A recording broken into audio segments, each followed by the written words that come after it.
اور رحیم نے دو صفتیں بیان کی، توجہ ہو، ایک اس کی صفت ہے غالب اور ایک اس کی صفت ہے رحیم۔ علماء کہتے ہیں کہ اس کا ما قبل سے تعلق ہے، قرآن اس نے اتارا ہے جو غالب ہے، اس لیے کسی مائی کے لال میں جرأت نہیں ہے کہ اس کی زیر زبر بھی بدل سکے، اس لیے کہ اتارنے والا غالب ہے۔ تو جب تک قرآن بولتا رہے گا، محبوب یہ گواہی موجود رہے گی انک لمن المرسلین، سارا زمانہ انکار بھی کرتا رہے، قرآن کی بولی تیری گواہی پیش کرتی رہے گی۔ اور دوسری صفت لگائی رحیم، قرآن اس نے نازل کیا ہے جو رحیم ہے۔ تو علماء فرماتے ہیں اس کی مناسبت کیا ہے؟ کہا کہ اس کے رحیم ہونے کی یہ تھوڑی دلیل ہے کہ رب ہو کے بندوں سے بات کر رہا ہے، اس نے قرآن اتارا ہے اور رب ہو کے بندوں سے ہم کلام ہو رہا ہے اپنے محبوب کی وساطت سے، تو یہ اس کے رحیم ہونے کی دلیل ہے۔ تو یہ اس نے نازل کیا جو غالب بھی ہے، جو رحیم بھی ہے۔ لِتُنذِرَ قَوْمًا مَّا أُنذِرَ آبَاؤُهُمْ فَهُمْ غَافِلُونَ، تاکہ تم اس قوم کو ڈر سناؤ جس کے باپ دادا نہ ڈرائے گئے تھے، تو وہ بے خبر ہیں، وہ غفلت میں ہیں۔ حضرت امام فخر الدین رازی فرماتے ہیں یا ما نافیہ ہے یا پھر یہ ما مصدریہ ہے۔ جن لوگوں نے اس کا ترجمہ کیا ہے عمومی طور پہ مفسرین ادھر ہی گئے ہیں کہ یہ ما نافیہ ہے، تو مفہوم ہوا کہ محبوب آپ اس قوم کو ڈرائیں، مدتیں ہوئی ان کے آباء و اجداد کو بھی کسی نے ڈر نہیں سنایا تھا، تو وہ غفلت میں پڑ گئے ہیں۔ حضرت عیسیٰ علیہ السلام کے اٹھائے جانے اور حضور کے پیدا ہونے کے درمیان 571 سال کا فاصلہ ہے، پھر 40 سال کے بعد حضور نے اعلان نبوت کیا، تو 611 سال ہو گئے تھے کہ قوموں نے وحی کا اجالا نہیں دیکھا تھا، اور اتنی دیر اندھیرے میں رہنے کے بعد اب روشنی ان کو عجیب لگتی تھی۔ طویل مدت اندھیرے میں بیٹھے رہے تو اچانک بجلی آ جائے تو پھر ایک دفعہ آنکھوں پر بوجھ ہوتا ہے، تو جو اتنا عرصہ کفر کے ظلمت قدرے میں رہے اور اندھیروں سے نبھا کرنا ان کا مزاج بن گیا اور وہ ان کی فطرت بن گئی، جب وحی کا اجالا چمکا تو وہ انکار تو کریں گے، چونکہ وہ ان کی طبع کے اندر رچ بس گیا ہے اندھیرا۔ تو اب جس طرح چمگادڑ اندھیرے میں رہتی ہے تو سورج چڑھے تو وہ چھپ جاتی ہے، سورج کو دیکھ نہیں پاتی، آنکھیں بند کر لیتی ہے۔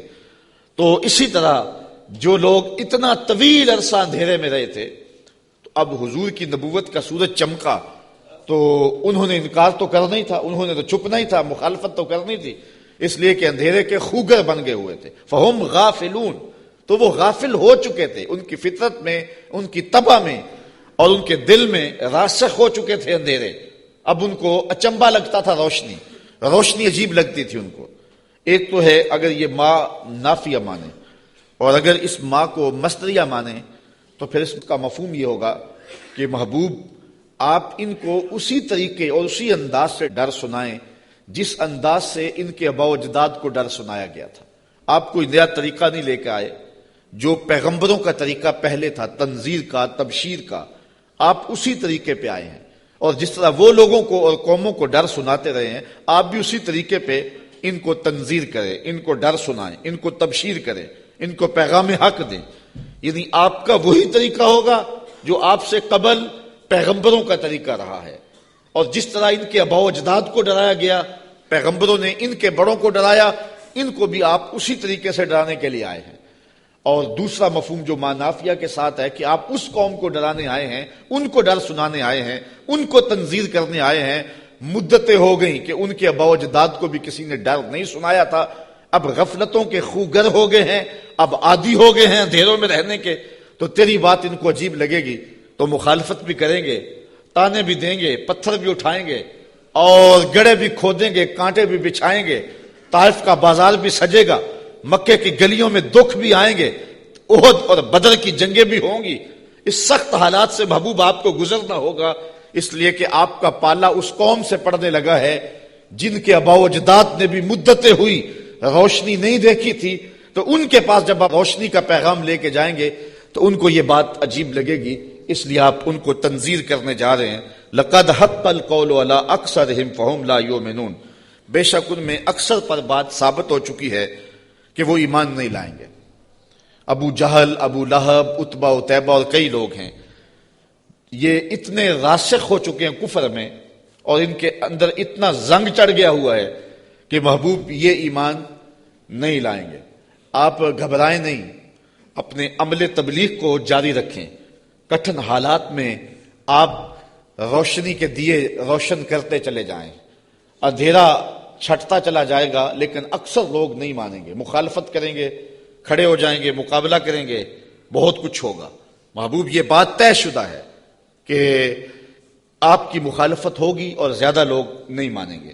اِنَّا جَعَلْنَا فِي أَعْنَاقِهِمْ أَغْلَالًا، ہم ان کے گردن میں، ان کے گلوں میں توق چڑھا دیے ہوئے۔ حضرت مولا کائنات سید علی المرتضیٰ رضی اللہ تعالیٰ عنہ اپنے ان دونوں ہاتھوں کو یوں جوڑ کر کے اپنی گردن کے نیچے رکھا، تو جب گردن کے نیچے رکھا تو سر اوپر اٹھ گیا، تو فرمایا جس طرح گردن کے نیچے ہاتھ رکھنے سے گردن تن جاتی ہے اور سر اوپر اٹھ جاتا ہے، اللہ نے کافروں کے گلے میں یوں توق چڑھا دیے ہیں کہ ان کی گردنیں اوپر کو اٹھی ہیں اور وہ چڑھتے ہوئے سورج نبوت کا دیکھ ہی نہیں سکتے ہیں۔ اچھا آگے لفظ بھی فرمایا فَهِيَ إِلَى الْأَذْقَانِ، اور وہ ٹھوڑیوں تک چڑھے ہوئے ہیں۔ فَهُمْ مُقْمَحُونَ، مقمحون عربی میں ایسے اونٹ کو کہتے ہیں کہ جس کو کھینچ لیا جائے، جس کی گردن کھینچ لی جائے اور وہ نیچے بھی نہ دیکھ سکے، دائیں بائیں بھی نہ گردن موڑ سکے، آنکھیں تاڑے لگ جائیں اور گردن اوپر کو اٹھی ہو، نیچے سبز چارہ بھی ہو تو اسے دکھائی نہ دے، اس کو کہتے ہیں ایبالن مقمحن، ایسا اونٹ کہ جس کی گردن اٹھی ہوئی ہے۔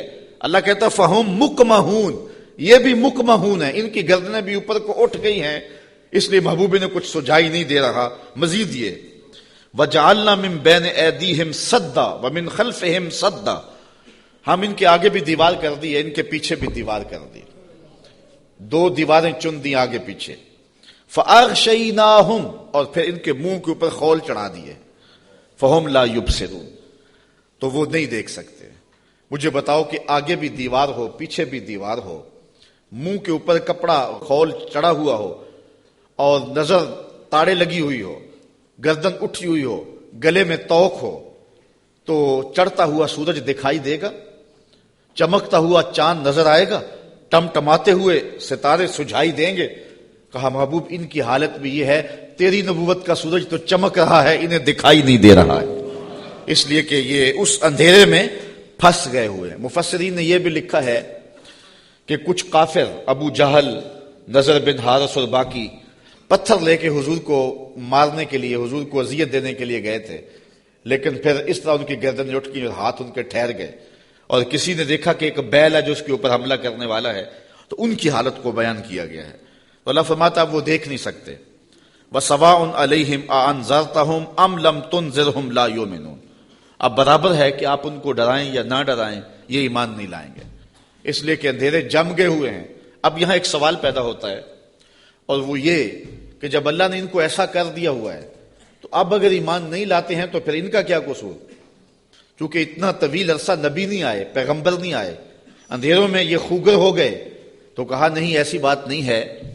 بات یہ ہے کہ پیغمبر جب آئے تو انہوں نے تکذیب کر کے، پیغمبر کی توہین کر کے، نبی رحمت کی تدحیق کر کے، حضور کا انکار کر کے، اذیتیں دے کے اپنے لیے ایسا ماحول پیدا کر دیا کہ اللہ نے پھر ان کے دلوں پہ زنگ چڑھا دیے۔ اب یہ کچھ دیکھ نہیں سکتے، تو یہ نہیں تھا کہ ان کو روشنی دی نہیں گئی تھی، ان کو اجالا فطرتاً بھی دیا گیا تھا، انہوں نے اسے بھی مسخ کر لیا، اور ان کو روشنی پیغمبر رحمت کے ذریعے سے بھی آئی تھی، انہوں نے اس کا بھی انکار کر دیا۔ اب اس حالت میں پہنچ گئے پیغمبر کی توہین کی وجہ سے کہ رب کی غیرت بھی جوش میں آئی، رب نے دیواریں چن دی، اب کچھ دکھائی دے نہیں رہا۔ یار اس سے بڑھ کر کیا بات ہے کہ چاند ٹکڑے ہو کے قدموں میں آئے اور یہ پھر بھی نہ مانے، سورج پلٹ کے اثر کے وقت پہ آئے، یہ پھر بھی نہ مانے، ابو جہل مٹھی میں کنکر لے کے آئے اور کہے آپ اللہ کے رسول ہیں، بتاؤ میری مٹھی میں کیا ہے، تو حضور بول کے کہیں میں بتاؤں یا جو مٹھی میں وہی بتا دے، تو اب بھی وہ نہ مانے اور کہے ھذا من سحر ابن ابی کبشہ، یہ ابو کبشہ کا جادو ہے جو سر چڑھ کے بول رہا ہے۔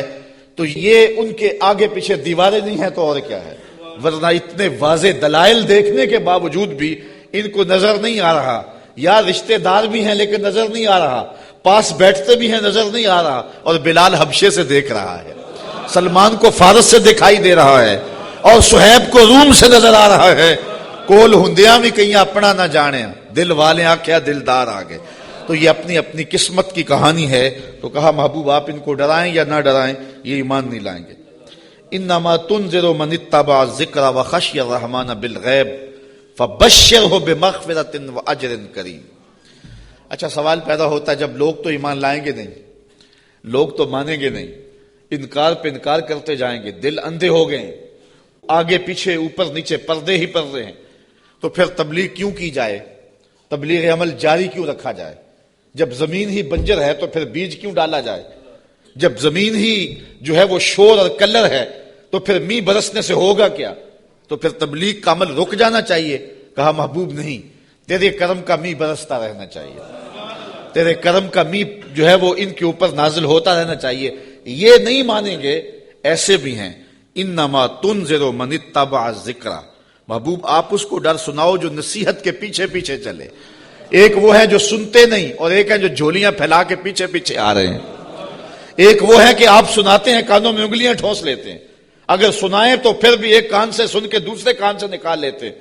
اور ایک وہ بھی ہیں کہ تو پہاڑ کی چوٹی پہ بیٹھا ہے اور محبت والا، آنکھوں میں ظاہری روشنی بھی نہیں رکھتا. عبداللہ ابن مکتوم حضور کی خوشبو سونگ سونگ کے پتھروں پہ اوپر چڑھتا ہوا پہاڑ پہ پہنچ جاتا ہے اور آپ کی چوکھٹ پہ جولی پھیلا کے کہتا ہے کہ یا رسول اللہ علمنی ما علمک اللہ، اللہ نے جو آپ کو دیا میری جھولی میں بھی ڈال دیجئے. ایک سن نہیں رہے اور ایک پیچھے پیچھے آ رہا ہے. محبوب ایک سن نہیں رہے اور ایک جھولی پھیلا کے کہتا ہے چمک تجھ سے پاتے ہیں سب پانے والے، میرا دل بھی چمکا دے چمکانے والے. تو کہا محبوب وہ بھی ہیں جو نصیحت کے پیچھے پیچھے چلتے ہیں. وخشی الرحمن بالغیب، اور رحمان کو بن دیکھے رحمان سے ڈرنے والے. یہ لوگ ہیں جو تیری نصیحت کو قبول کریں گے، تیری بات کو قبول کریں گے. اللہ نے مختلف طبائع بنائی ہیں. سویر سے لے کر شام تک ہماری نوکری بھی قرآن کی ہی ہے. تو دیکھتے ہیں کہ کئی جگہوں پہ ایسا بھی ہوتا ہے کہ لوگ توجہ نہیں کر رہے ہوتے چونکہ انہیں قرآن کی لذت ہی نصیب نہیں ہوتی. اور کچھ ایسے ہوتے ہیں کہ وہ آنکھ کا جھپکنا بھی بوجھ سمجھتے ہیں کہ کوئی ایک لفظ بھی ادھر نہ چلا جائے. تو یہ اپنا اپنا ذوق ہے. صاحب جو بلبل کا ذوق ہے وہ چڑیا کو نہیں دیا گیا، اور جو پروانے کا ذوق ہے وہ مکھی کو نہیں دیا گیا، اور جو چکور کو پیار دیا گیا ہے چاند کا وہ کسی اور کو نہیں دیا گیا. تو قرآن کے لیے بھی اللہ نے دل رکھے ہیں جو قرآن سنتے ہیں ان کی روح تک اترتا چلا جاتا ہے. اقبال نے ایک جگہ پہ بڑی خوبصورت بات لکھی. کہا کچھ لوگ ایسے ہیں جو حافظ شیرازی کے شعر پہ اور عراقی کے شعر پہ تو جھومتے ہیں اور انہیں قوال کا نغمہ تو مست کر دیتا ہے لیکن قرآن سے انہیں کچھ بھی نہیں ہوتا. کہا وہ قسمت کے مارے ہوئے لوگ ہیں. کہا یہ تو شاعروں کا کلام ہے جو مخلوق ہیں، اور جو قرآن ہے یہ رب کا کلام ہے. اور جو بادشاہوں کے کلام ہوتے ہیں وہ کلاموں کے بادشاہ ہوتے ہیں، اور یہ رب کا کلام ہے، یہ خالق کا کلام ہے. تو جو لذت، جو چاشنی، جو کیفیت قرآن میں ہے وہ نہ کسی شعر میں ہو سکتی ہے، نہ کسی سخن میں ہو سکتی ہے، نہ کسی نظم میں، نہ کسی نثر میں. لیکن کیفیت اپنی اپنی ہوتی ہے. کسی کو قوالی تو مزہ دے دیتی ہے لیکن قرآن اسے لطف نہیں دیتا ہے. اس کو اپنے اندر کو دیکھنا چاہیے اور کتاب رحمت سے دل جوڑنا چاہیے. اس کا ایک ایک لفظ نور دے رہا ہے. کہا محبوب جو رحمان سے بن دیکھے ڈرتے ہیں وہی اس قرآن کے نور کو لینے والے ہیں. اچھا فبشرہ بمغفرہ، انہیں مغفرت کی بشارت دے دیجئے، انہیں مغفرت کی بشارت دے دیجئے. وَأَجْرٍ کریم، یار اجر ہی کافی تھا لفظ لیکن کریم کی ساتھ صفت لگائی.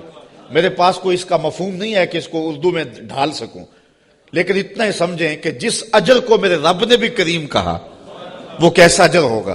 اللہ فرماتا ہے ہم ان کو بخشیں گے بھی اور اجر کریم بھی دیں گے.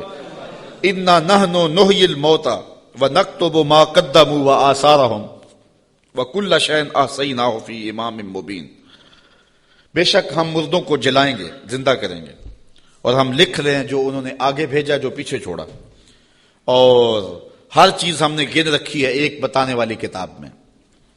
آج کوئی مانے یا نہ مانے، انکار کرے یا اقرار کرے، تردید کرے یا تائید کرے، رخ پھیر لے یا جھولی پھیلا لے، محبوب آپ پریشان نہیں ہوں گے.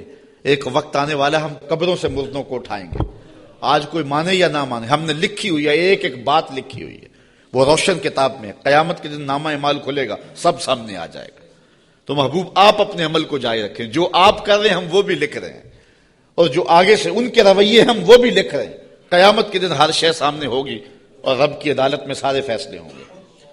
اچھا، ایک تو یہ مفہوم ہے جو عامت المفسرین نے بیان کیا اس آیت کا، لیکن ابن عاشور نے اس کا ایک اور مفہوم بیان کیا ہے، اور ذرا سنیے. وہ کہتا ہے کہ اس آیت کو انا نحن نحیی الموتى، اس کو ہم ما قبل سے اگر ملا کے پڑھیں تو مفہوم اس کا کچھ اور نکلتا ہے، اور وہ یہ کہ محبوب تیری بات کو کچھ لوگ سنتے نہیں ہیں اور تو ان کے پاس جا کے بات سناتا ہے اور وہ پرواہ نہیں کرتے، ان کے اوپر نیچے آگے پیچھے زنگ ہیں اور پردے ہیں، لیکن محبوب تیرے کرم کا می برستا رہنا چاہیے. ایک دن آئے گا مردے بھی جی اٹھیں گے. محبوب تیرے کرم کا می برستا رہے، ایک دن آئے گا ان شور اور کلر زمینوں میں بھی پھول کھل اٹھیں گے. اس لیے تو کرم فرماتا رہے اور تو تبلیغ کا عمل جاری رکھ. روزانہ پتھر پہ بھی ایک قطرہ گرے تو ایک دن سوراخ وہاں بھی ہو جاتا ہے، اور محبوب تیری مٹھی بولی جاری رہنی چاہیے. ایک دن زمانہ تیرے کلمے پڑے گا، اور پھر فتح مکہ کے دن لوگوں نے دیکھا سب کے لبوں پہ ترانے میرے حضور کے ہی تھے. تو یہ ہے ایک مفہوم. اچھا، یہ بات بیان کرنے کے بعد جو اگلا رکوع ہے، مضمون لمبا نہ ہو جائے لیکن میں کچھ مضمون آپ کے سامنے رکھ دیتا ہوں اختصار کے ساتھ. اللہ نے اپنے محبوب کے غلاموں کو ان کٹھن حالات میں تسلی دی. وَضْرِبْ لَهُمْ مَثَلًا أَصْحَابَ الْقَرْيَةِ، محبوب انہیں اس شہر والے لوگوں کی کہانی سناؤ. یہ محبوب کے قلب کو اور حضور کے غلاموں کے دل کی تسکین کے لیے اللہ نے کہا، چونکہ کہانیوں کے ساتھ ویسے بھی انسان کا جو رجحان ہے وہ طبعی ہوتا ہے، فطری ہوتا ہے. کہانی کی طرف میلان ایک فطری ہے، انسان کی طبع میں رکھا گیا، شوق سے سنتا ہے.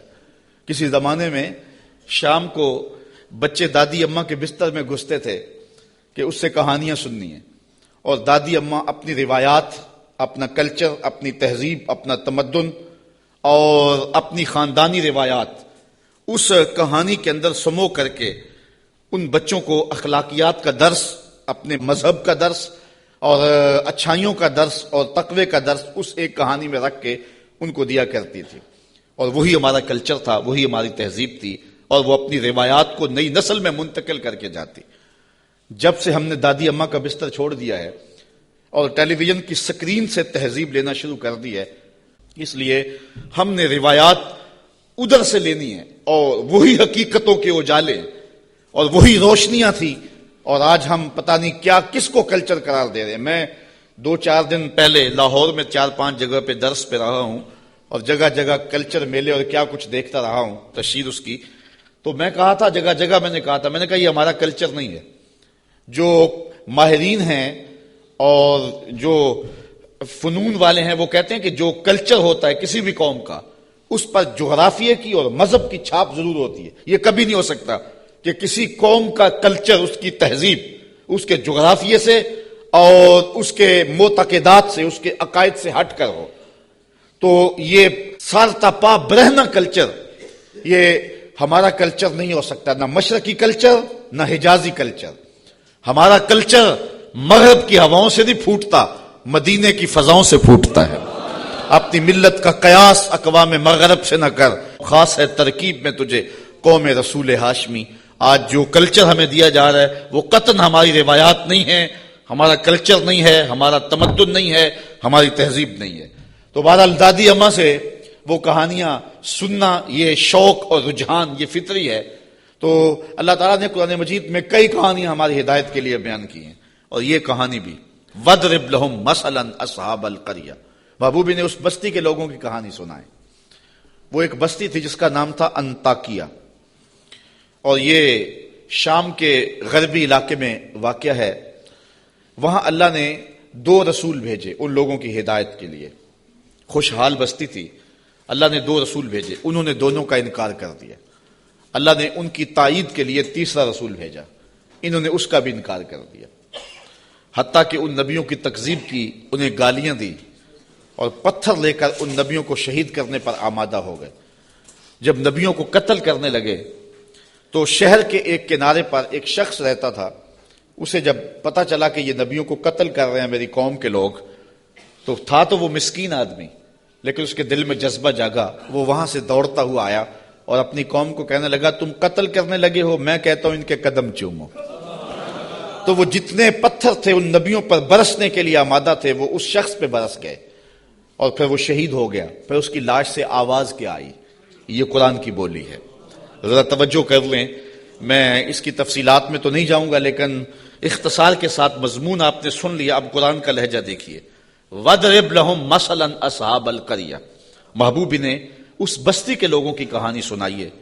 اِذْ جَاءَهَا الْمُرْسَلُونَ، جن کے پاس رسول آئے۔ اِذْ أَرْسَلْنَا إِلَيْهِمُ اثْنَيْنِ، ہم نے ان کی طرف دو رسول بھیجے۔ فَكَذَّبُوهُمَا، اس قوم نے ان دونوں کی تکذیب کر دی۔ فَعَزَّزْنَا بِثَالِثٍ، ہم نے تیسرا بھیجا۔ فَقَالُوا إِنَّا إِلَيْكُمْ مُرْسَلُونَ، ان رسولوں نے کہا کہ ہم تمہاری جانب رسول بن کے آئے ہیں۔ قالوا، قوم نے کہا، ما انتم الا بشر مثلنا، تم تو ہمارے جیسے بشر ہو۔ یہ بدبخت اور بد نصیب قوموں کا مزاج رہا ہے کہ پیغمبروں سے روشنی اور نور لینے کی بجائے ان کو بشر کہہ کے ان کی رحمتوں سے اور ان کے دامن سے پھوٹتی ہواؤں سے اور ان کے سینے سے نکلتی شعاؤں سے اور ان کے من سے وابستہ روشنیوں سے اپنے آپ کو محروم کر لیتے ہیں، اور ان کا چلنا پھرنا اور ان کا اٹھنا بیٹھنا، ان کا شادی اور نکاح کرنا اور ان کا بال بچوں میں رہنا اور ان کا بازار میں آنا جانا، اس کو وہ کہتے ہیں کہ یہ اگر نبی ہوتے تو یہ کیوں ہوتا۔ یہ عجیب بات ہے، ان کی عظمتوں کے پہلوؤں کو چھوڑ کے نظر یہاں رکھ دیتے ہیں، حالانکہ یہ بھی انسانیت کے نمونے کے لیے اور ہدایت کے لیے ہوتا ہے۔ یہاں میں بہت لمبی بات نہیں کروں گا، اگرچہ یہ عنوان ایک لمبی گفتگو کا متحمل ہے۔ ایک بات کروں گا کہ اصل بدبختی ہے لوگوں کی۔ ہمارے بزرگ فرمایا کرتے تھے، تم نے حلیمہ کی بکریوں کے پیچھے پیچھے دیکھا، سدرہ پر جبریل کے آگے آگے نہیں دیکھا۔ بس جو یہاں نظر جما لے تو وہ محروم ہو جاتا ہے، اور جو اس سمت کو دیکھے تو وہ روشنیاں پا جاتا ہے۔ اچھا، دوسری بات، اور اب وہ آپ کی توجہ کے لیے، کہ ایک طرف اس قوم کا رویہ یہ ہے اور کافروں کا یہ مزاج رہا ہے کہ وہ نبیوں کو بشر کہہ کے ان کو رسول ماننے سے انکار کر دیتے ہیں۔ زندہ اور جاوید انسانوں کو، متحرک اور فعال ہستیوں کو، وہ زندہ اور جاوید انسانوں کو بشر کہہ کے نبی ماننے سے، رب کا بھیجا ہوا ماننے سے، رب کا فرستادہ ماننے سے انکار کر دیتے، اور دوسری جانب صنم خانوں کے مردہ پتھروں کو خدا مان لیتے۔ ذرا ان کا تفاوت دیکھیے، نہ مانے تو زندہ اور جاوید انسانوں کو نبی بھی نہ مانے، اور ماننے پہ آ جائیں تو ہاتھوں سے تراشے ہوئے پتھر کے جو ہے وہ بت اور مٹی کے بنے ہوئے مادوؤں کو خدا بھی مان لیں۔ تو یہ کیا تفاوت ہے کہ ایک طرف یہ نبیوں کو، زندہ اور متحرک انسانوں کو نبی بھی نہ مانے، اور دوسری جانب پتھروں کو خدا بھی مان لیں۔ تو اصل یہ نفسیاتی پرابلم تھا، اور یہ قوموں میں ہر دور میں موجود رہا ہے۔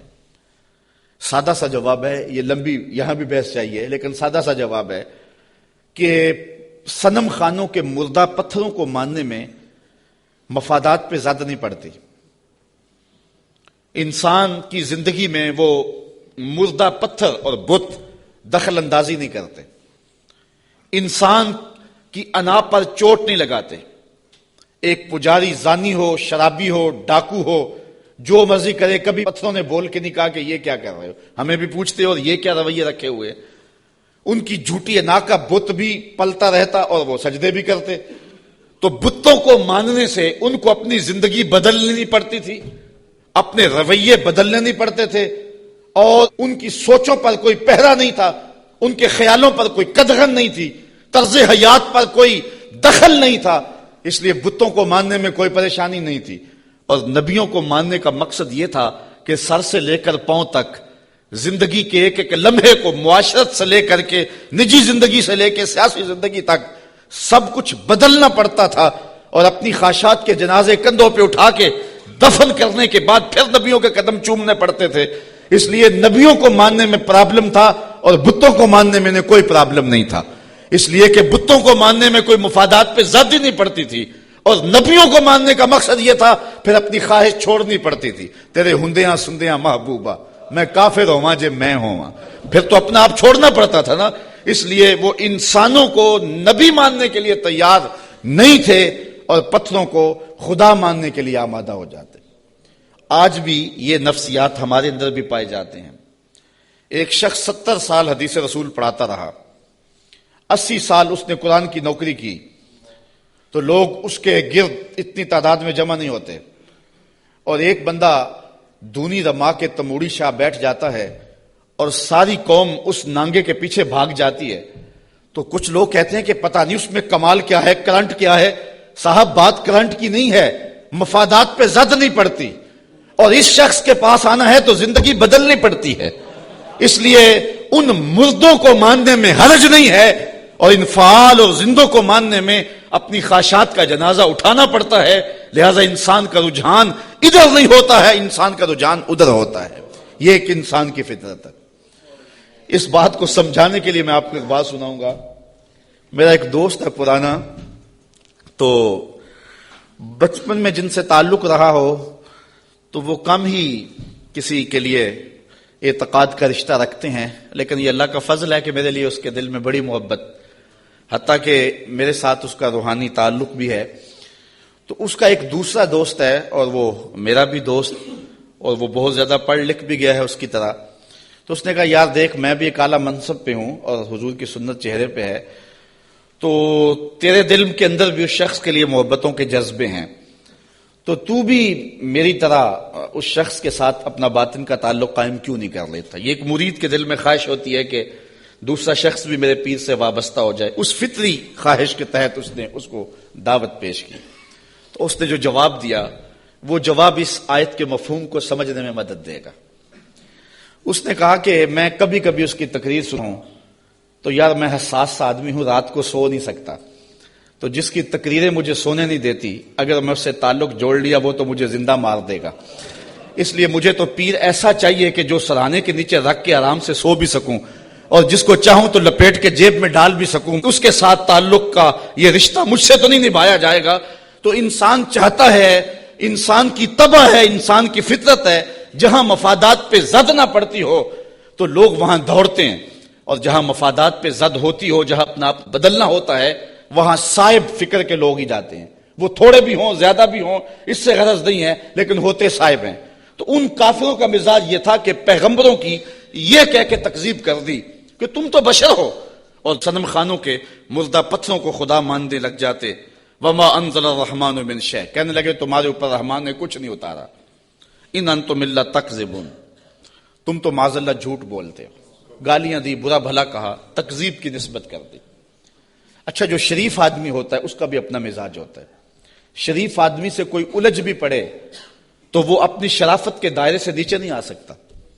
وہ کسی کو گالی بھی دے تو وہ بھی شائستہ انداز کے اندر اس کو سخت لفظ نہیں دیتا، چونکہ اس کی زبان متحمل نہیں ہوتی سخت لفظ کی۔ وہ شیخ سعدی نے لکھا ہے کہ ایک شخص کو کتے نے کاٹ لیا، تو وہ رات کو کرا رہا تھا، تو اس کی ایک چھوٹی سی بیٹی تھی، تو اس نے دیکھا کہ بار بار میرا باپ اٹھ کے کرا رہا ہے، تو اس نے غصے سے کہا، جب باپ چپ ہی نہیں کر رہا تھا، کرائے جا رہا تھا، کہا بابا بابا تو دندہ نہ داری، تجھے کتے نے جب کاٹا تھا تو تیرے دانت نہیں تھے؟ اس نے کہا پتر جب کتا کاٹے تو کتے کو آگے سے کاٹا نہیں جاتا۔ تو جو شریف آدمی ہوتا ہے وہ گالی کا متحمل نہیں ہوتا، اور کوئی سخت لفظ بھی کہے تو اس کو بھی تول کے بولتا ہے۔ اب ان کافروں نے تو گالیاں دی، پیغمبروں کو برا کہا، تکذیب کر دی۔ پیغمبروں نے جواب کیا دیا، ذرا سنیں اور زندگی کا حسن دیکھیں اور اچھے لوگوں کی عادات دیکھیں۔ اللہ اکبر۔ تو ان پیغمبروں نے کہا قالوا ربنا یعلم انا الیکم لمرسلون، ہمارا رب جانتا ہم رسول ہیں۔ ایک تو بات یہ، اور دوسری بات تم مانو نہ مانو تمہاری ضرورت بھی نہیں ہے، جب ہمارا رب جانتا ہے کہ ہم رسول ہیں۔ یہاں بات سمجھانے کے لیے مجھے پھر ایک مثال دینا پڑے گی۔ اوچ شریف سے بزرگ تشریف لائے راول پنڈی، تو علاقہ بھر کے جو سادات تھے وہ اپنے اپنے شجرے لے کر کے تصدیق کے لیے ان کے پاس پہنچے، چونکہ یہ جد امجد ہیں سادات کے۔ تو پیر میر علی شاہ صاحب نہیں گئے، تو کسی نے پیر صاحب سے کہا کہ حضرت سارا زمانہ آیا ہے اور اپنے شجروں کی تصدیق کروائی ہے، آپ نہیں گئے؟ تو پیر میر علی شاہ رحمۃ اللہ تعالی علیہ فرمانے لگے کہ میں وادی ہمراہ میں تھا، میری عصر کی سنتیں قضا ہو گئی، سویا تو حضور خواب میں ملے، اور آقا کریم نے فرمایا سید ہو کہ عصر کی سنتیں چھوڑتے ہو؟ تو کہا میرے لیے یہ سند ہی کافی ہے کہ حضور نے کہہ دیا سید ہو کہ عصر کی سنتیں چھوڑتے ہو، جب حضور نے سید کہہ دیا اب مجھے کسی اور کی تصدیق کی لوڑ ہی نہیں ہے۔ تو کہا تم مانو نہ مانو ہمارا رب کہتا ہے کہ ہم رسول ہیں، یہی سند کافی ہے کہ ہمارا رب کہہ رہا ہے کہ ہمیں رسول ہے۔ اچھا، اگر آپ کی توجہ ہو تو اس سے ایک اور بات میں آپ کے سامنے رکھنا چاہوں گا، جو سچا آدمی ہوتا ہے اس کی طبع کے اندر ایک اطمینان ہوتا ہے، اور جو جھوٹا آدمی ہوتا ہے اس کو کبھی بھی سکون نہیں ملتا، وہ سیاست کے روپ میں ہو، وہ مشائخ کے روپ میں ہو، وہ عالم کے روپ میں ہو، وہ کسی اور بھی روپ میں ہو، اس نے ایک جماعت رکھی ہوتی ہے اپنی تعریف و توصیف کروانے والی، بھنڈ قسم کے لوگ اس کے ساتھ ہوتے ہیں جو زمین سے آسمان تک اس کو اٹھا کے لے جاتے ہیں۔ چونکہ بڑا تعلق مذہبی طبقے سے ہے، ہم دیکھتے ہیں کہ بعض لوگوں کو انہوں نے اپنے ساتھ بھنڈ قسم کے مولوی رکھے ہوئے ہوتے ہیں جو انہیں قطب زماں تو غوث زماں پتہ نہیں کیا کیا کہہ رہے ہوتے ہیں، لیکن ہم ان لوگوں کے چہروں پہ دیکھتے ہیں ان کے اندر چور بول رہا ہوتا ہے۔ اور اسی طرح جس طرح جھوٹا آدمی اس کا سارا زمانہ بھی تعریف کرے تو اسے تو پتا ہوتا ہے، تو وہ اندر جو ضمیر ہے اس کا ملامت کرتا ہے، اور اس کی پیشانی پہ کچھ لکھا ہوتا ہے جو بصیرت والے لوگ پڑھتے ہیں۔ اسی طرح جو سچا آدمی ہوتا ہے سارا زمانہ مخالفت بھی کرے اور زمانہ گالیاں بھی دے، سچ اس کی پیشانی پہ بول رہا ہوتا ہے، اسے کوئی ضرورت نہیں ہوتی کہ کوئی مجھے کہے کہ تو اچھا ہے، سارا زمانہ مخالف بھی ہو جائے اسے یہ پرواہ نہیں ہوتی۔ انہوں نے کہا تم مانو یا نہ مانو، ربنا یعلم، ہمارا رب جانتا ہے کہ ہم اس کے رسول ہیں، تمہارے سے ڈگری لینے کی ہمیں ضرورت بھی نہیں ہے، ہمارا رب جانتا ہے کہ ہم رسول ہیں۔ وما علینا الا البلاغ المبین، انہوں نے کہا ہمارا اتنا کام تھا وہ ہم نے کر دیا، ہمارا کام تھا تبلیغ کرنا، اور وہ کھلی تبلیغ ہم نے کر دی۔ یہ آپ ہر خطیب سے سنتے ہیں، جب تقریر ختم ہوتی ہے تو آخر میں کہا جاتا ہے وما علینا الا البلاغ المبین۔ تو یہاں میں ایک جملہ کہنا چاہوں گا، اگر کوئی شخص قرآن و حدیث بیان کرنے کے بعد کہے وما علینا الا البلاغ المبین، پھر تو بات جچتی ہے، اور اگر کوئی 1 گھنٹہ لطیفے سنانے کے بعد اور جغت بازی کرنے کے بعد، لوگوں کی پگڑیاں اچھالنے کے بعد پھر کہے وما علینا الا البلاغ المبین، تو بھلا بات جچے گی؟ بات تو تبھی جچے گی جب ان پیغمبروں کے مشن کو ادا کرے اور پھر کہے وما علینا الا البلاغ المبین۔ انہوں نے کہا ہمارا کام اتنا تھا کہ ہم نے تمہارے تک تبلیغ کر دی، اب تمہاری مرضی مانو یا نہ مانو۔ قالوا انا تطیرنا بکم لئن لم تنتہوا لنرجمنکم ولیمسنکم منا عذاب علیم۔ کہنے لگے معاذ اللہ ہم تمہیں منحوس سمجھتے ہیں، نحوست کی نسبت ان نبیوں کی طرف کر دی۔ اور مفسرین نے لکھا ہے کہ بارش بھی زیادہ ہو جاتی تو کہتے ہیں ان کی وجہ سے، کبھی دھوپ کڑاکے کی لگ جاتی تو کہتے ہیں ان کی وجہ سے، کبھی کوئی چلتے چلتے کوئی گر جاتا تو کہتے ہیں ان کی وجہ سے، یعنی جو بھی انہیں کوئی تکلیف پہنچتی تو وہ الزام دیتے پیغمبروں پہ کہ یہ آئے ہیں 3 لوگ ہماری بستی میں، اس وجہ سے ہمیں یہ تکلیفیں آ رہی ہیں۔ انہوں نے کہا لئن لم تنتہوا، اگر تم نہ رکے باز نہ آئے۔ اس قوم نے ان 3 پیغمبروں کو الٹیمیٹم دیا، اگر تم نہ رکے تبلیغ کا عمل نہ چھوڑا لنرجمنکم، ہم تمہارے اوپر پتھر برسائیں گے، ولیمسنکم منا عذاب علیم، اور بے شک ہمارے ہاتھوں تم بہت دکھ میں مبتلا ہو جاؤ گے، تمہیں بڑی سزا دیں گے، تکلیف دیں گے۔ انہوں نے جواب میں کیا کہا؟ قالوا طائرکم معکم، کہا تمہاری نحوست تمہارے ساتھ، تمہاری نحوست تمہارے ساتھ ہی ہے۔ اَإِن ذُكِّرْتُمْ، تم یہ سب کچھ اس لیے کر رہے ہو کہ ہم تمہیں نصیحت کر رہے ہیں، ہم تمہیں ڈرا رہے ہیں، تمہیں ہم تذکیر کر رہے ہیں، اور جس کے اندر چور ہو تذکیر اس کو دکھن دیتی ہے اور اس کو تکلیف ہوتی ہے۔ بل انتم قوم مسرفون، تم حد سے تجاوز کرنے والے لوگ ہو۔ اچھا جب انہوں نے یہ کہا تو قوم نے پتھر پکڑ لیے، کسی نے چھری پکڑی ہے، کسی نے تلوار پکڑی ہے، کسی نے ٹوکا پکڑا ہے، کسی نے کلہاڑا پکڑا ہے، کسی نے پتھر پکڑے ہیں، کسی نے ڈنڈا پکڑا ہے، جو کسی کے ہاتھ میں آیا میدان میں لے آئے 3 پیغمبروں کو اور ان کو قتل کرنے کے لیے قوم امڑ آئی۔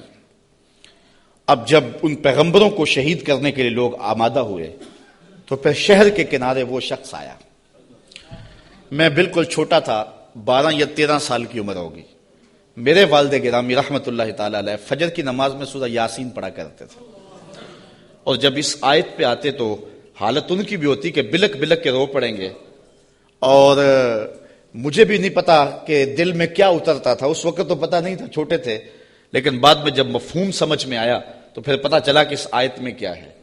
اس کا ترجمہ تو میں آپ کے سامنے رکھوں گا ہی، لیکن آپ لفظوں پہ بھی غور کرنا، لفظوں کی کشش کیا ہے۔ وہ حبیب نجار نامی شخص تھا جو شہر کے کنارے ایک جو ہے وہ غار میں رہتا تھا، اور جب یہ انطاکیہ میں پیغمبر داخل ہوئے تو سب سے پہلے ملاقات اس سے ہی ہوئی۔ اس کو 70 سال ہو گئے تھے، ایک بیماری میں مبتلا تھا اور روزانہ بتوں کے آگے ہاتھ جوڑ کے معافی مانگتا تھا۔ اور اپنی شفا کا عرض کرتا تھا۔ تو پیغمبروں نے جب توحید کی دعوت دی، بتوں کو چھوڑنے کا کہا، تو اس نے کہا کہ تمہارا رب کیا کر سکتا ہے؟ کہا کہ جن بتوں سے 70 سال ہو گئے تو معافی مانگتا ہے اور شفا مانگتا ہے، انہوں نے نہیں دی، ہمارا رب تجھے ایک لمحے میں شفا دینے پہ قادر ہے۔ اس نے کہا کیسے؟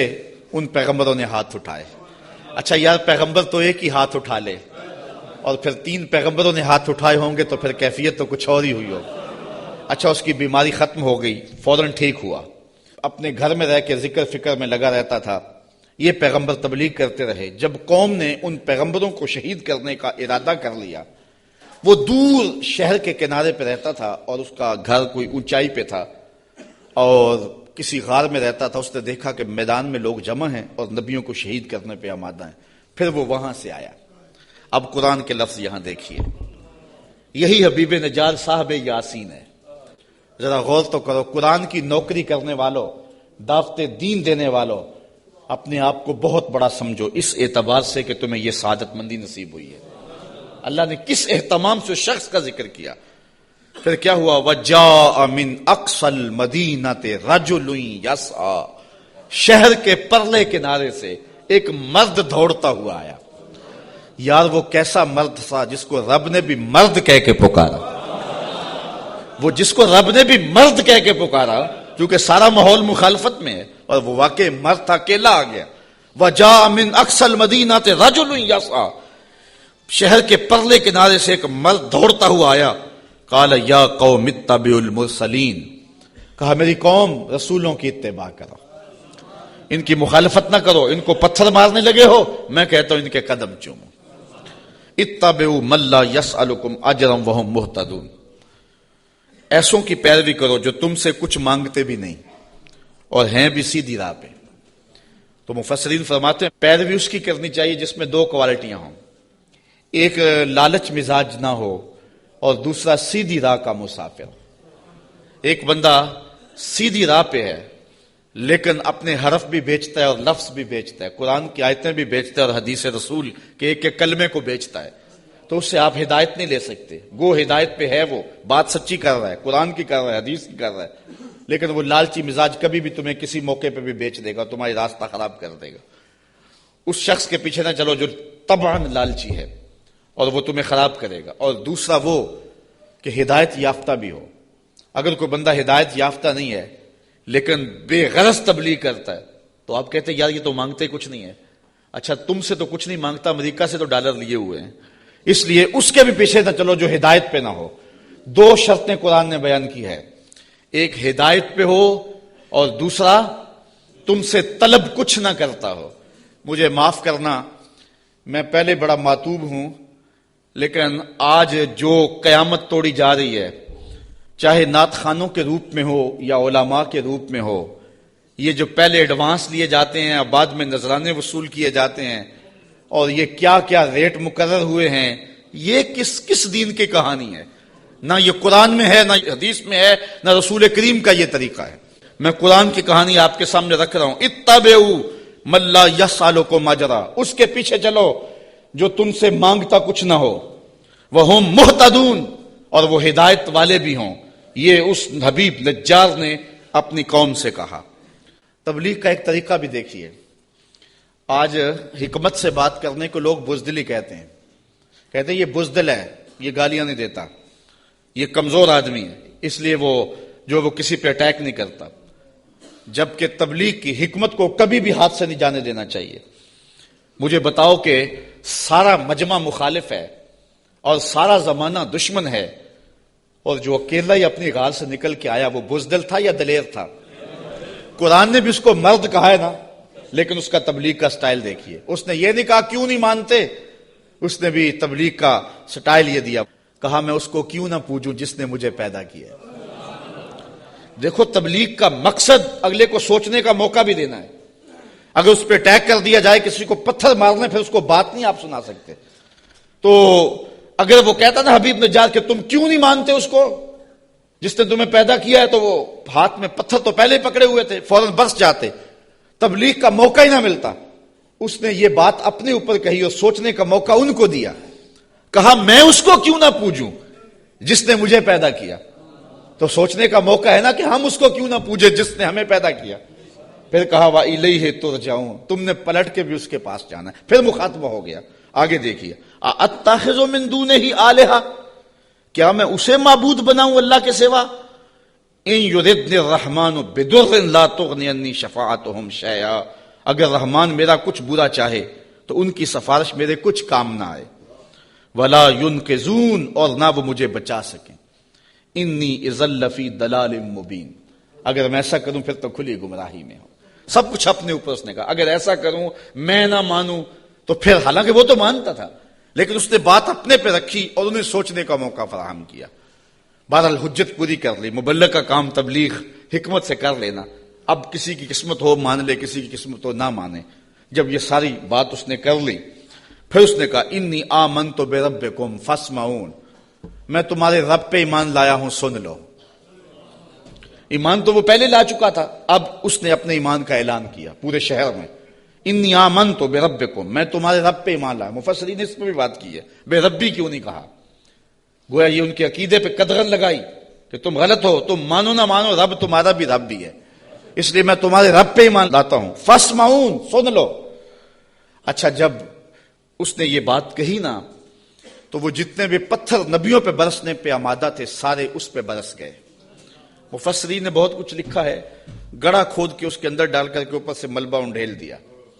ایک روایت ہے کہ پتھر مار مار کے انہیں شہید کر دیا. ایک روایت یہ ہے کہ آرا رکھ کے سر سے پاؤں تک چیر دیا گیا، اور بھی جو بھی ان کے پاس ہو سکا انہوں نے اس کو شہید کر دیا. پتھر مار رہے ہیں اس کے بدن کو. اب جب اس کی روح بدن کو چھوڑ رہی ہے، اب قرآن کا سٹائل دیکھیے، انداز دیکھیے. کی لدخل الجنہ، رب نے 8 دروازے کھول کے کہا جس دروازے سے آنا چاہتا ہے آ جا. جنت کے 8 دروازے میرے بندے تیرے لیے کھلے ہوئے. کیلا، اسے کہا گیا ادخل الجنہ، جنت میں آ جا. خوشبوئیں آ رہی ہیں جنت کی، حوریں جو ہیں وہ پھول لیے کھڑی ہیں، غلمان حاضر ہیں. اچھا، یہاں میں ایک بات کہنا چاہتا ہوں یار. وہ کسی نے کہا کہ مزہ تو مرندہ تب آئے کہ جب محبوب کے قدموں میں ہوں. کیسی شہادت تھی جس شہادت کے گواہ 3 نبی تھے. کیسا شہید تھا جس کی شہادت کے گواہ 3 پیغمبر تھے، اور پھر تبلیغ کرتے ہوئے شہید ہوا. اور پھر کتنا خوش نصیب ہے جس کو رب بھی کہہ رہا ہے جی آیا نو، جس کو رب بھی کہہ رہا ہے خوش آمدید، جنت کے دروازے کھلے ہیں. کی لدخل الجنہ، جنت میں آ جا. اچھا، یہ تو اللہ کی طرف سے ناز برداریاں تھی اپنے بندے کو. اب جو اس کی کیفیت تھی، حضرت عبداللہ ابن عباس کہتے ہیں کہ جب اس حبیب نجار کو لوگ پتھر مار رہے تھے اور اس کی روح نکل رہی تھی اور وہ ساتھ بولتا کہہ رہا تھا مالک میری قوم کو ہدایت دے دے، انہیں پتہ نہیں ہے اس لیے مجھے مار رہی. انہیں کیا پتا کہ پیغمبروں کی اتباع کتنی بڑی دولت ہے، مالک ان کو ہدایت دے دے. اب جب اس کی روح پرواز کر گئی، اللہ نے جنت کے دروازے کھول دیے، تو پھر کیا ہوا؟ اب ان لفظوں پہ قربان ہونے کو جی چاہتا ہے. ویسے تو قرآن کا ایک لفظ پہ نثار ہو جائیں، لیکن مبلغین کو، اگر یہاں مبلغین موجود ہیں تو میں مبلغین کو کہتا ہوں کہ جو اپنے سامعین ہیں، جو آپ کی بات سنتے ہیں، ان کی قدر سیکھیں اور ان کی تذلیل نہ کیا کریں. آج سامعین کو کوسنے دیتے اگر وہ بلند آواز سے سبحان اللہ بھی نہ کہیں. یار یہ تو حضور کے غلام ہیں، اگر کافر بھی ہوں تو جو مبلغ ہوتا ہے وہ باپ سے زیادہ پیار کرنے والا ہوتا ہے، اس کے دل میں جذبے ہوتے ہیں. مجھے کسی نے کہا کہ آپ 8 یا 10 یا 6 سال ہو گئے مختلف جگہوں پہ درس قرآن دیتے ہوئے، تو یار کوئی 3 سال 4 سال مسلسل نعت خواں آئے کسی مجلس میں اور وہ پیسے بھی بے شمار لیتا ہے تو لوگ اس کی تاج پوشی کرتے ہیں کہ اس کی بڑی خدمات ہیں. آپ کی کسی شہر میں تاج پوشی کی گئی ہے؟ میں نے کہا یار اس سے بڑا اعزاز کیا ہے کہ اتنے لوگ کتاب رحمت کو سننے کے لیے آتے ہیں اور ان کے آنکھوں میں جو پیار لکھا ہوا ہوتا ہے اور ان کی پیشانیوں پہ جو محبت لکھی ہوئی ہوتی ہے، ساری زندگی کی تھکن جو ہے وہ ایک مسکراہٹ سے دور ہو جاتی ہے. تو یہ تو دنیا کی چیزیں ہیں، ان کی تو حیثیت ہی نہیں ہے، ان چیزوں کی تو اوقات ہی باقی نہیں رہتی. اگر بعد میں ان کے خلاف باتیں کرتے رہے اور ویسے ان کے سر پہ تاج پہناتے رہے تو یہ تو کوئی بات نہ ہوئی. پیار وہ ہوتا ہے جو دل دیتا ہے. میں نے کہا کہ وہ میں ان سے نوٹ تو نہیں مانتا. ایک بندہ کہنے لگا کتنے پیسے لیتے ہو؟ میں نے کہا بندہ پورے کا پورا ہی لے لیتا ہوں. جب کسی کے پاس جاتا ہوں پھر وہ میرا ہی ہو جاتا ہے, بھاگتا رہتا ہے پیچھے پیچھے. وہ کہتے ہیں جی رضا صاحب لیتا کچھ نہیں. میں کہتا ہوں میں چھوڑتا کچھ نہیں ہوں, وہ سارے کا سارا ہی میرا ہو جاتا ہے, وہ سب کچھ قربان کرنے کے لیے تیار ہو جاتا ہے. تو یہ کتنا بڑا اعزاز ہے. تو جو مبلغ ہوتا ہے, مبلغ وہ پیار کرتا ہے بیٹوں سے زیادہ اپنے جو ہے وہ محبت کرنے والوں سے, اور جن کو تبلیغ کر رہا ہے. اب یہ تو حضور کے غلام ہیں جن کی ہم لوگ تذلیل کرتے ہیں. کسی کو کہتے ہیں یہ چاول کھانے آگے ہوئے ہیں, کسی کو کہتے ہیں یوں جی سبحان اللہ نہیں کہہ رہے. کیا کیا بولیاں بولی جاتی ہیں. یہی وجہ ہے کہ لوگ دین سے دور ہوتے چلے جا رہے ہیں. مبلغین کو اپنے منصب کا ہی نہیں پتا, اور سینوں کے اندر وہ درک ہی نہیں ہے جو ایک مبلغ کے سینے میں ہونا چاہیے. یہ کافر ہیں کافر, اور پتھر مار رہے ہیں, اور حبیب نجار کو شہید کر دیا ہے. جب روح اڑی نا بدن سے, اور وہ اس بدن کو بھی نوچ رہے تھے, بوٹیاں کھینچ رہے تھے, اور حبیب نجار کی روح جو ہے وہ پرواز کر کے اوپر آ جاتی ہے. اور اس کی آواز کیا ہے بولی ذرا دیکھیے, قرآن بتاتا ہے. قالا, حبیب نجار نے کہا, حبیب نجار نے جس کی بوٹیاں نوچ رہے ہیں. اللہ اکبر. یہاں تو پیسے نہ دیے جائیں تو ناراض ہو جائیں, ساؤنڈ سپیکر اچھا نہ ہو تو وہ تذلیل کریں ساؤنڈ والے کی, اللہ یاز باللہ. یہاں تو یہ ہے کہ اچھا کھانا نہ دے تو جو ہے وہ تقریر میں تبصرہ کر دیں, لیکن وہاں ماجرا کیا بوٹیاں نوچ رہے ہیں. اور میں اپنی بات نہیں کہہ رہا, قرآن بتا رہا ہے. جب وہ بوٹیاں نوچ رہے ہیں, وہ حبیب نجار کیا کہہ رہے ہیں؟ قالا یا لیتا قومی یعلمون, کاش میری قوم مجھے دیکھتی, میری بوٹیاں نوچنے والے مجھے دیکھتے. بما غفر لی ربی, میرے رب نے مجھے بخش دیا ہے, میرے رب نے مجھے بخش دیا ہے. اچھا بخشا کیوں ہے؟ مفسرین نے یہاں 3 قول بیان کیے ہیں. حبیب نجار کہتا ہے میری قوم کو پتہ چل جائے کہ میرے رب نے کیوں بخشا ہے. ایک تو وجہ یہ ہے کہ میں نے ان پیغمبروں کے قدم چومے, مجھے تو قتل کر لیا ہے, اگر انہیں پتہ چل جائے کہ مجھے رب نے کیوں بخشا ہے تو چلو مجھے تو قتل کر لیا, ان پیغمبروں کے قدم چوم لے, اب بھی بچ جائیں. دوسری بات, بما غفر علی, اللہ نے مجھے کس وجہ سے بخشا ہے؟ اچھا توحید پر ایمان لانے کی وجہ سے, اور بتوں کو چھوڑنے کی وجہ سے, اور یہ بھی چھوڑ دیں اور ان پیغمبروں کو مان لیں. اور تیسری بات, یہ میرے بدن کو نوچ رہے ہیں اور کہتے ہیں دیکھو مار دیا, آیا تھا توحید کا پرستار, دیکھو ہم نے پرخچے اڑا دیے, یہ مجھے ذلیل کر رہے ہیں, لیکن یہی ذلت میری عزت کا سبب بن گئی, یہی شہادت میرے سر پہ عزتوں کا تاج رکھ گئی. وہ کہتا ہے کہ کاش انہیں پتا چل جائے کہ میرے رب نے میری عزت افزائی کیا کی ہے. وَجَعَلَنِي مِنَ الْمُكْرَمِينَ, اور مجھے عزت والوں میں کیا ہے, مجھے وقار کی مسند بچھا کے دیے اور مجھے عزت کے تخت پہ بٹھایا ہے. وہ یہ آرزو کر رہا ہے کاش کہ میری قوم کو پتا چل جاتا. پھر قوم نے حبیب نجار سمیت ان 3 نبیوں کو بھی شہید کر دیا. پھر اللہ کا کیا عذاب ان کے اوپر نازل ہوا, اور کس طرح وہ اللہ کی پکڑ میں آئے, اور پیغمبروں کو شہید کرنے اور حق کی آواز کو مسترد کرنے کی سزا کیا ہوتی ہے. اس عنوان کے ساتھ انشاءاللہ جو اگلی آیات ہیں, اگلے ماہ جب آپ حاضر ہوں گے تو سورہ یاسین کا مضمون چلتا رہے گا. 5 رکوع ہیں, تقریباً 1 مکمل اور 1 نصف کے قریب رکوع مکمل ہو گیا. خیال یہ ہے کہ ہم 4 یا 3 دروس میں سورہ یاسین مکمل کر لیں گے, اور میری آرزو یہ ہوگی کہ سورہ یاسین میں کوئی بھی مس نہ ہو, چونکہ یہ میرے حضور کی آرزو تھی کہ میری امت کے ہر شخص کے دل میں سورہ یاسین ہو. اللہ مجھے آپ کو اپنی رحمتوں اور کرم نوازیوں سے مالا مال کرے. آفاق کے ہر ہر گوشے میں قرآن سنا کر دم لینا, اب رکنا نہیں, اب تھمنا نہیں. فردوس میں جا کر دم لینا, آفاق کے ہر ہر گوشے میں قرآن سنا کر دم لینا, اب رکنا نہیں, اب تھمنا نہیں. بسم اللہ الرحمن الرحیم. ہم جوہد و عظیمت کے راہی، ہم جوہد و عظیمت کے راہی، منزل پہ جا کر دم لیں گے، میدان عمل میں نکلے ہیں، میدان عمل میں نکلے ہیں، باطل کو مٹا کر دم لیں گے، ہم جوہد و عظیمت کے راہی، منزل پہ جا کر دم لیں گے، آفاق کے ہر ہر گوشے میں، آفاق کے ہر ہر گوشے میں، قرآن سنا کر دم لیں گے، اب رکنا نہیں، اب تھمنا نہیں،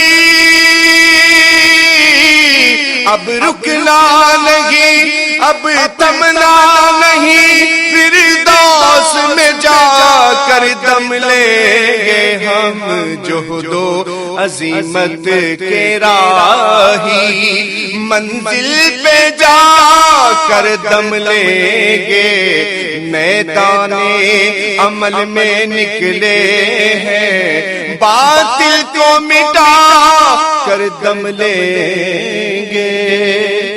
اس دارالعلوم کی ایک ایک اینٹ میں پیار بھرا ہوا ہے، درد بھرا ہوا ہے، تو اس کے لیے دعا گو رہیں، اپنے تعاون سے بھی نوازتے رہیں۔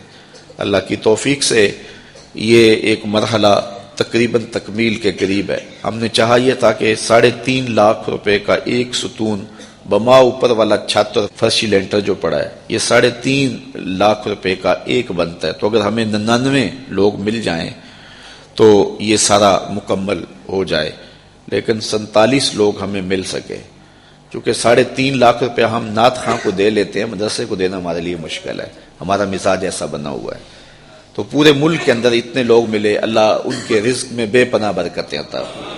باقی جن لوگوں نے انفرادی طور پہ کوشش کی، 2، 5، 7، 8، 10، 20 ہزار جتنی توفیق کوئی شامل ہوئے، تو یہ اتنا کام مکمل ہوا، اور یہ تھوڑا سا حصہ ہم نے یہ کچھ قرض لے کر کے ڈالا ہے، اور آگے والا حصہ بھی ہم نے جو ہے وہ تعمیر کرنا ہے۔ جب اوپر والی چھت کا مرحلہ پہنچے گا تو ایک ستون بما چھت کے صرف 2 لاکھ روپے تک جو ہے وہ ممکن ہوگا۔ احباب اگر اس حوالے سے جو ہے وہ تعاون فرمائیں۔ جامعۃ المصطفیٰ کے جو ماہانہ اخراجات ہیں اس سلسلے کے اندر باہر سے معاونت فارم اگر وصول کر لیں، ایک بچے کا اوسط خرچہ تقریباً 1200 سے 1500 روپے تک ہے۔ اگر ایک بچے کا خرچہ اپنے ذمے لے لیں، ہمارا نمائندہ ہر مہینے وصول کر لے گا، تو یہ ایک تعاون کی صورت ہوگی۔ بہرحال جس طرح جس سے بن پڑے، اپنے مرحومین کے صالح ثواب کے لیے، اس کی تعمیر کے لیے آپ نے کوشاں رہنا ہے۔